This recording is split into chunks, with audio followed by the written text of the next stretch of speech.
योग है क्या? आज इसी पे मैं विनोद कुमार पांडे अपने यूट्यूब चैनल के माध्यम से योग को सच्चे अर्थों में परिभाषित करना चाहता हूँ। योग एक ऐसी क्रिया जिसको करने के पश्चात जनोपयोगी और मानवोपयोगी चीज़ों का उत्पादन हो। योग सही अर्थों में बेकार में ऊर्जा खर्च करके शरीर को स्वस्थ करने का तरीका नहीं हो सकता। योग सही अर्थों में मानवीय सेवा का पहला भाव है। योग पे बड़े बड़े व्याख्यान दिए जाते हैं।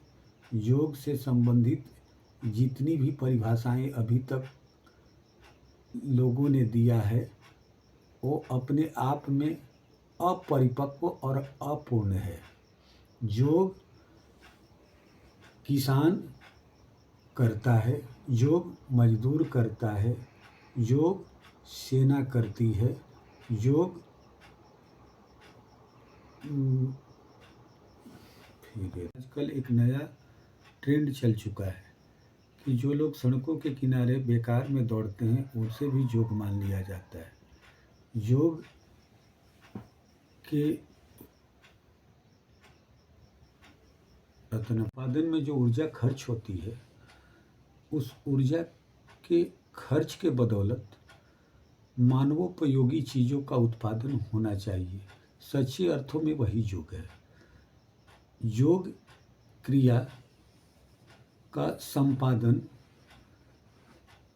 कृषि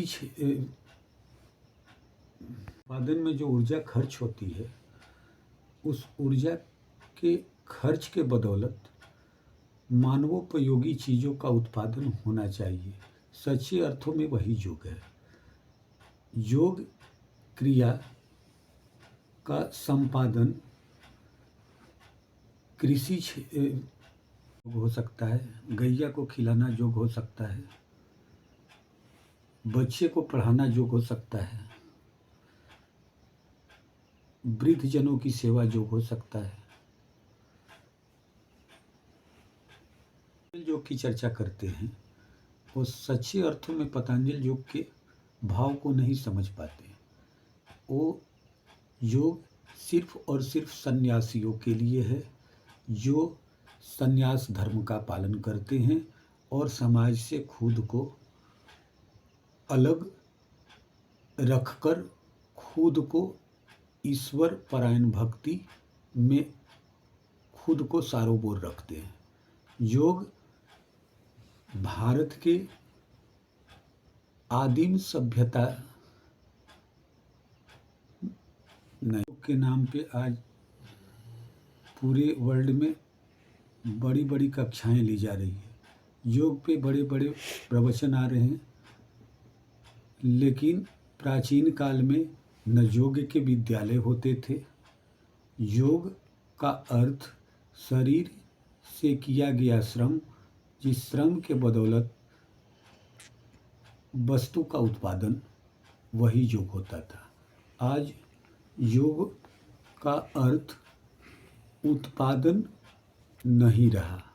आज बस शरीर को स्वस्थ रखने के लिए ही मात्र योग किए जा रहे हैं। जबकि पहले शरीर गौण होता था, भाव होता था वसुधैव कुटुंबकम का, यानी हम श्रम के बदौलत कोई चीज़ का उत्पादन करें और उसका सभी जीव बराबर की मात्रा में उपभोग करें, वही योग होता था। योग के नाम पे आज पूरे वर्ल्ड में बड़ी बड़ी कक्षाएं ली जा रही है। योग पे बड़े बड़े प्रवचन आ रहे हैं, लेकिन प्राचीन काल में न योग के विद्यालय होते थे। योग का अर्थ शरीर से किया गया श्रम, जिस श्रम के बदौलत वस्तु का उत्पादन, वही योग होता था। आज योग का अर्थ भावना है, वही सच्चे अर्थ में योग की भावना को अपने अंदर आत्मसात कर सकता है। आज मनुष्य भोग की तरफ